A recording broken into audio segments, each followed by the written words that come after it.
Happy birthday, dear Hannah. Happy birthday to you and many more. I am sharing a very fun video today. I am talking to you about my personal labor and delivery story. So our baby girl Hannah right now, she is already, as of this Sunday, in a couple days, she'll be a month old already. So she was born on February 8th, 2020. And I want to take a bit of time to just share with you my thoughts and what it was like to go through labor and take some of the scary out of it, hopefully, if you are looking to do that in your future or you've already gone with it. I love hearing other people's stories. And one thing I've learned for sure is that there is no way to predict how your labor is gonna go. So it's just about enjoying the process and going for the ride, whatever ends up happening for you. So if we haven't met before, my name is Tanessa Shears. I'm a life coach for women. Let's jump in and talk all about the labor and delivery story. So I have on my phone tracked exactly what happened during the day. And now, while I want to preface this all by saying it is super important to know that although there were, things that didn't go as planned and didn't go so well during my labor, I want to tell you right now that even in those dark moments where I was in a lot of pain, and I remember thinking to myself, I never want to do this again. This is terrible. This is so much pain. I think I'm gonna die. The pain is so bad. The second they placed our baby girl on my chest, I looked at my husband and I said, we are so doing this again. So I want you to know that even though, I remember when I was pregnant and before I got pregnant, I would watch other people's labor and delivery stories and I would get a little freaked out because people always love to tell you the scary things that happens and the things that didn't go as planned. And what made it so crazy. But I want to share that even though my labor story had a lot of crazy in it, I would do it again in a heartbeat. I would do the whole experience again in a heartbeat, and it wasn't as scary as I had made it out to be by watching so many other people's stories. So I want to preface by saying that.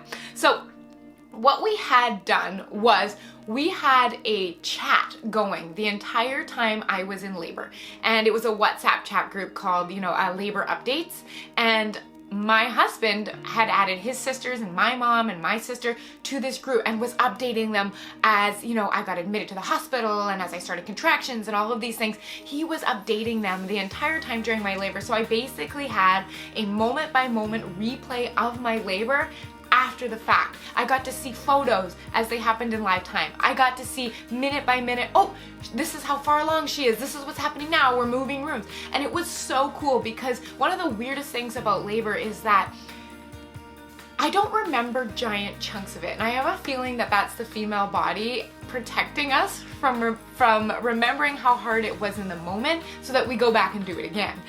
So I don't remember giant parts of it, but I was so happy after the fact to have this experience. And I was like, oh my gosh, look at this photo. I remember this. Oh, I don't remember that. And it was a lot of fun.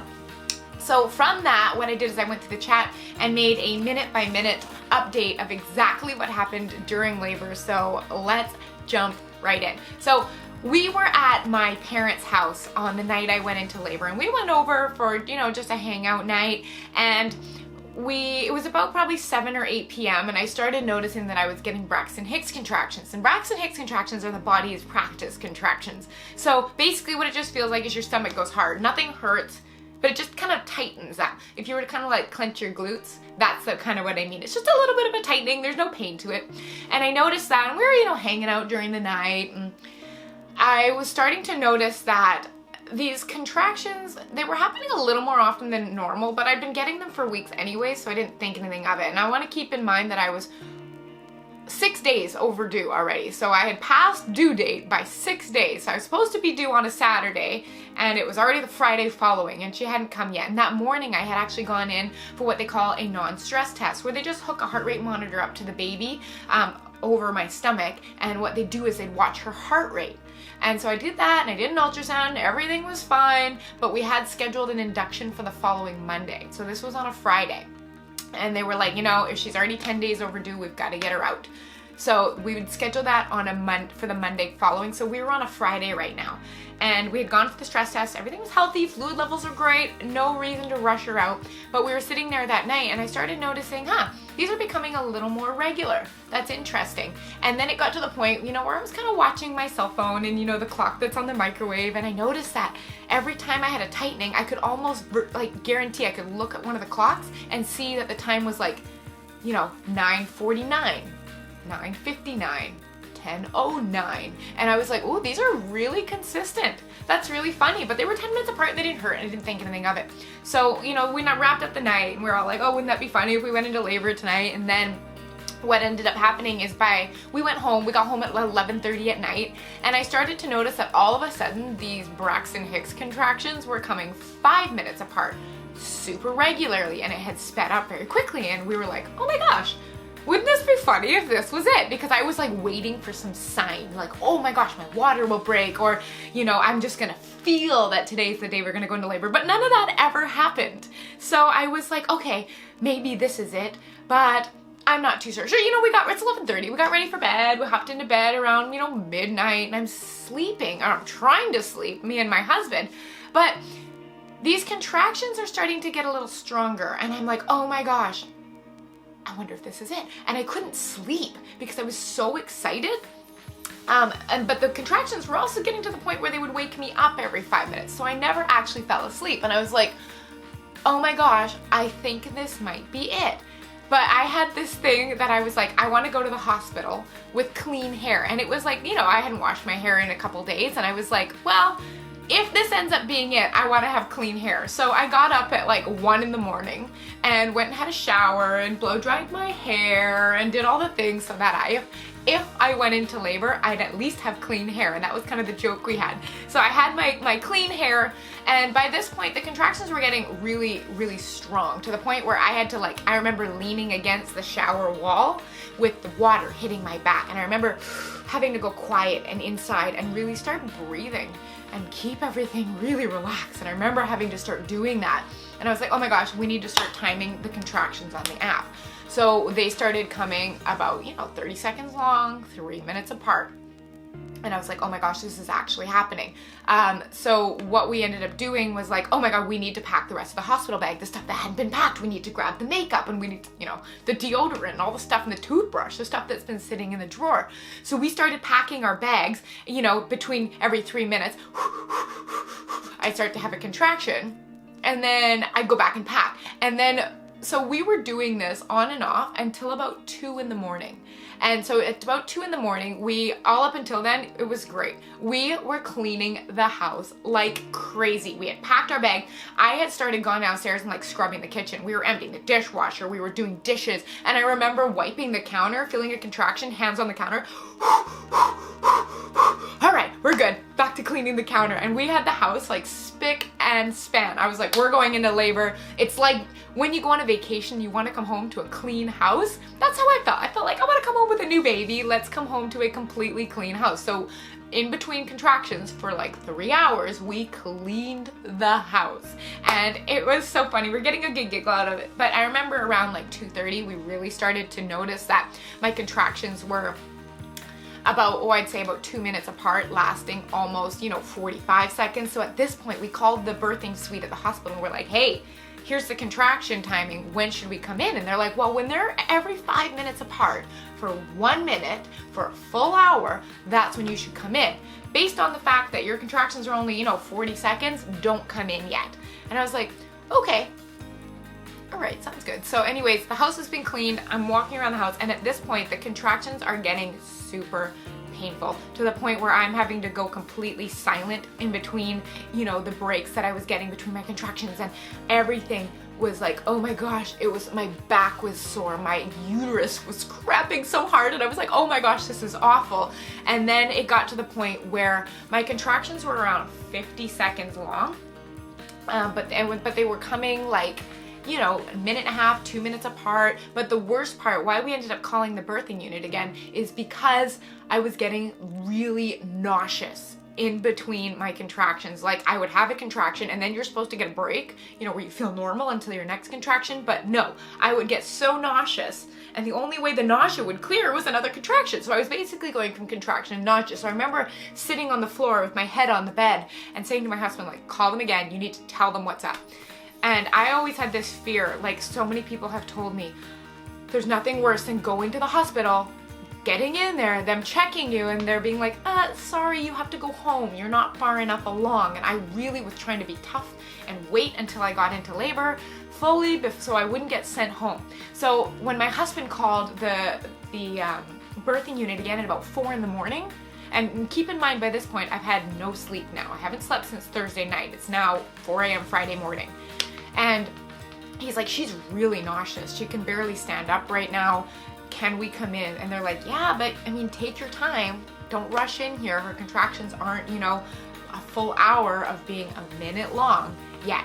So anyways, we packed all the stuff in the car. We were, you know, taking our time, and we got in the car and we drove to the hospital, which is about 15-20 minutes away at that time at night. And I remember getting out of the car and I was so nauseous that we parked the car on like the side of a road somewhere right at the hospital where we were gonna park. I got out of the car and I threw up in my freshly washed hair.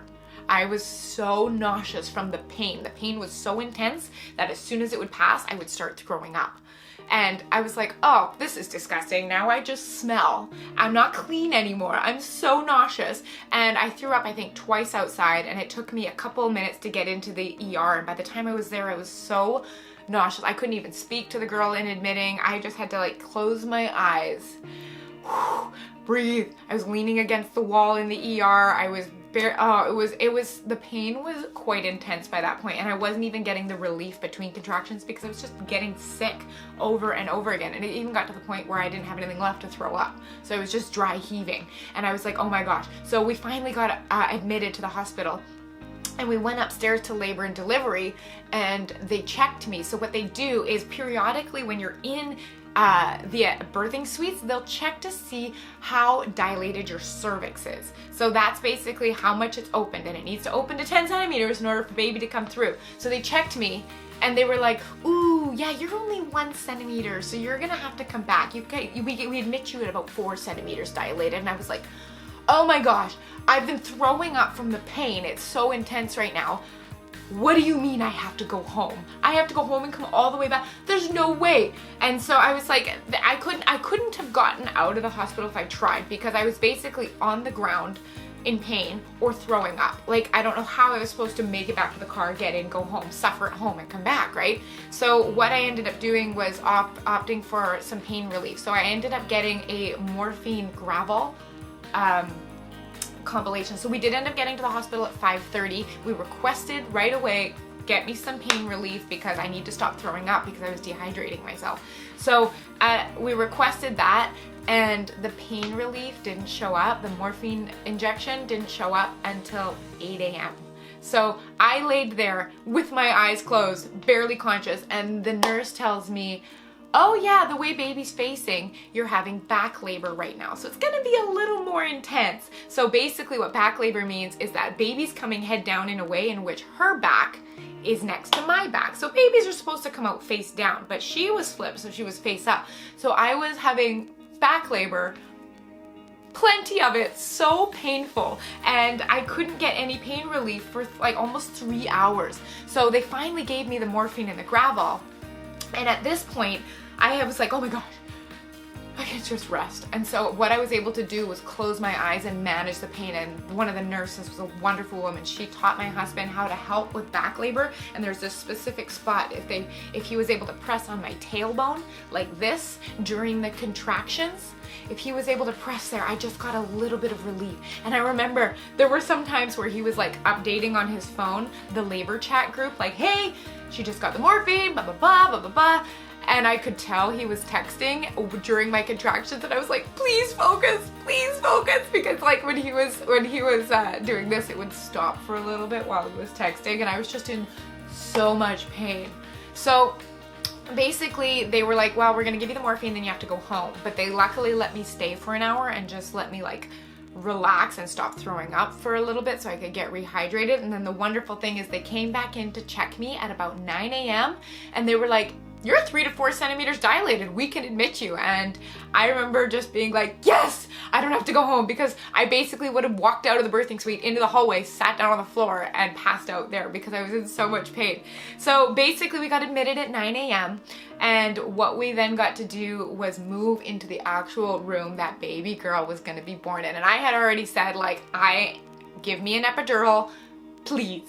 So it was, we had requested the epidural actually as soon as we got there, because I know that sometimes it can take a while. So we had requested the epidural, and they basically said after we got admitted, well, there's a couple C-sections happening in the other room, so we won't be able to get you your epidural right away. So basically what I did was I just suffered through back labor until I got the epidural. I think it was 11 a.m. Yeah, so I got the epidural, and I had been waiting for it for hours and hours and hours. And so that was one of the things I was the most scared about, was getting that epidural, because I'm like, hell, those needles are like this long and they're huge and it goes in your back and oh my gosh. But to be quite frank, as someone who used to pass out at the even thought of getting a needle, the contractions you're experiencing are so intense that you're not even really phased by the needle. You're just so over being in that level of pain. So I remember I was in so much pain. I couldn't tell you what the doctor looked like that did the epidural. I don't think I spoke more than 100 words the entire time I was in the hospital, because I had gone completely quiet. So I remember specifically the way they gave me my epidural was my husband came around and hugged me, and I was sitting with my feet over the edge of the hospital bed, and I just hugged him and my head was on his shoulders, and I just was like, just don't move during this procedure. And so what they end up doing is they inject in the area to numb it ahead of time. And to be quite frank, the numbing stuff hurt more than almost anything else that they gave me. Whether that was the morphine injections or the epidural, it was those little lidocaine injections that kind of were like, ooh, that's a little sharp. But honestly, I barely felt the epidural going in. It did not hurt. And this is from someone who is petrified of needles at a previous point in my life. So if that's ever been a worry of yours, by the time your contractions are like that, that is the least of your worries. So I did get the epidural, and obviously we get the catheter with those so that you can urinate. Again, that was something I had completely freaked out about. And I was like, oh my gosh, I can't get a catheter, that's terrible. And that was honestly the thing that was scaring me the most about labor. Again, you are so far beyond caring at that point. It didn't hurt, and I barely even felt it because I had the epidural. So I got the epidural at 11, and about then they start doing this test to see how the epidural is working. So they get a bag of ice, and they were holding the ice on my right side, and they're like, can you feel this? I was like, no, I can feel like, you can feel like someone touches you, but I couldn't feel cold. It was really interesting. And I was like, nope, can't feel that. And then she put it on the other side, and I was like, what about that? I was like, I feel cold. It still feels cold. She's like, okay, well, we'll ramp up your epidural. So they bolstered it up. They gave me another bolus of epidural of the medicine in there. And then they tested again and again. And they had ramped up my epidural to a full dose of epidural. So I was on like a 10 out of 10 dose. My right side from the waist down was completely numb, meaning I still could feel pressure, but I could not feel pain. My left side only got about 20%, at most 20% numb. So I still felt every contraction, every back spasm, everything on my left side. So the epidural only worked on half of my body. And they were like, well, we'll try to get the anesthesiologist back in, but we'll do our best, but we can't promise that. So you're gonna do fine, you're gonna do fine, you're gonna do fine. So basically what ended up happening is, because the epidural didn't work on this side, I still had full symptoms of a labor, so an unmedicated labor on my left side and a medicated labor on my right side. And my leg, once the contractions stopped feeling those, I ended up experiencing the worst Charlie horses on my left leg. It was so bad to the point where, like, 'cause I couldn't feel anything on the right side, I'd lay on my right side and my husband would hold my left leg at this very specific angle in which it hurt the least. It was kind of like half suspended, half out, little bit up, and he could not move. And I gotta say, he was the most amazing support person that I could ever ask for in labor. He did such an amazing job. He was shaking sometimes, having to hold that leg in place, but he would just tough it out no matter how sore he was, no matter how tired he was. He was so encouraging. Oh my gosh, I don't know what I would have done without him. But basically, long story short, the anesthesiologist ended up getting called into an emergency surgery, so I never got my epidural fixed. So from 11 a.m. until all the way until I gave birth, I only had an epidural on the right side of my body. The left side was like, I could feel, it would maybe only worked about 10-15%. I could feel there was something different, but like it was a totally different experience from the other side of my body. So basically I had laid there completely silent, just focusing on managing the pain. My mom and my sister even came to visit for like 10 minutes, and I have very little memory of that. I don't remember certain parts of them being there. My mind had just blocked out so much of this because of the pain that was on one side of my body. And I remember thinking like, I'm never gonna do this again. This is a terrible idea. This is a terrible idea. I think I might die. This is pretty bad. I might die. And I remember thinking all these things, but trying to also tell myself, you are strong. I kept telling myself that over and over again. You are strong, you are strong. And so by 3 p.m., we got the check, and my water had broken at 3 p.m. and I was 8 to 9 centimeters dilated already, so I was progressing really fast. And that the nurse said, this is why your contractions are so strong, is because you've basically progressed from 1 centimeter to 9 in like 6 hours. And so I was really excited. So I just was managing my pain at that point.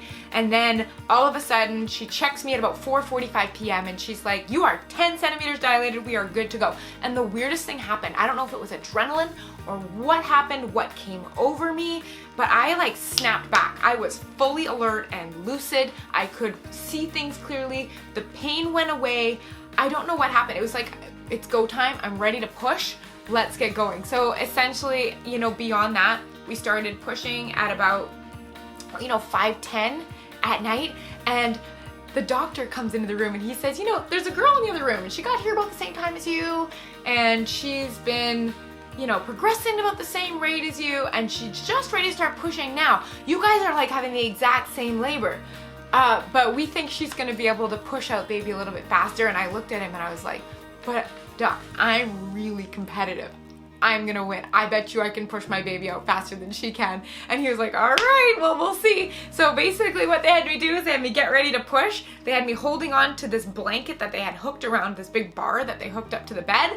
And essentially it was go time. And every time a contraction came, I would get 3 10-second pushes. So I'd push for 10 seconds, quick breath, push again. And I think I pushed a total of 10 times. So if we started at about 5:10, Hannah was born at 5:34 p.m. on February 8th. And it was such an amazing experience. There was something about that experience of pushing and being lucid and all of a sudden having all the adrenaline take care of the pain. I wasn't trying to fight off the contractions anymore. I was working with them. And I looked at my husband, I was like, this is so fun. And it was funny because that was our whole motto during our pregnancy, but to actually have that part be fun, and it genuinely was. And I could feel that things were, there was still pain, but I was just so excited about this process. And when she was born, they put her onto my chest, and she just had this mop of beautiful, thick hair, and she was just so tiny, and I was like, what do I do with her? They're just like, hold her. And I was like, oh my gosh. And I remember looking up at my husband, and it was just such a surreal moment. And I looked at him like, we are so doing this again, because it was so worth it. It really was. All of that pain, all of that is just such a short blip in time, and our bodies are made to go through that. And it was such a wonderful experience. So she was born, she was 20 inches long.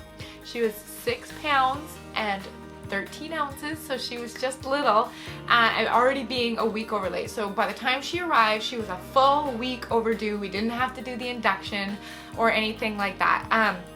And the wonderful thing is my husband is a videographer as well, so he did such a beautiful job making a very sentimental, very intimate video of our labor process during push time and when she entered the world. And it was, he showed it to me, and I sobbed. I was like, I should have waited to do my makeup before you showed me this video, because it was so beautiful.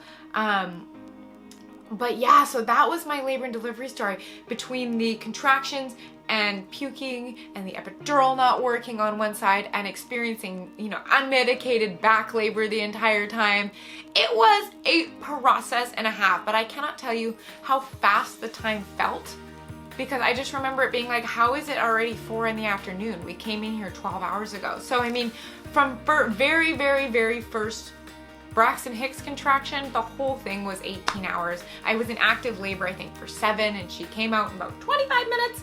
So it was a lot of fun. Needless to say, I did get my baby out a little bit faster than the girl in the next room because I'm super competitive and I'm like, I know. I work in fitness. I know how these muscles contract. I know I can do this. And it was such a beautiful experience, and my husband was the most amazing support during that. But yeah, so that is the labor and delivery story. So, you know, I got to cuddle with the baby and he got to hold her for the first time. And they basically, what they do is they stop the epidural medicine and they let you sit for about 2 hours so that you can use your legs again. And I gotta tell you, getting up out of the hospital bed was the weirdest experience because my left leg, that the epidural didn't work on, could walk really fine, but my right leg was done.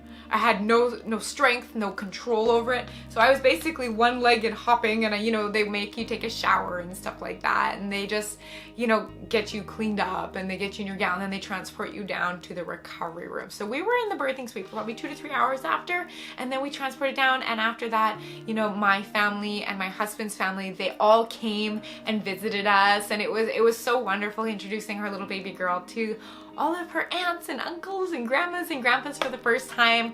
And you know, it was just such an experience, and we didn't sleep for probably honestly the first 5 nights. We got maybe a cumulative 6 hours sleep, so it was a process, but your adrenaline is just running high and you don't even recognize how tired you are sometimes. But it was a beautiful experience, and I know going into it next time that I'm really glad that I didn't plan anything.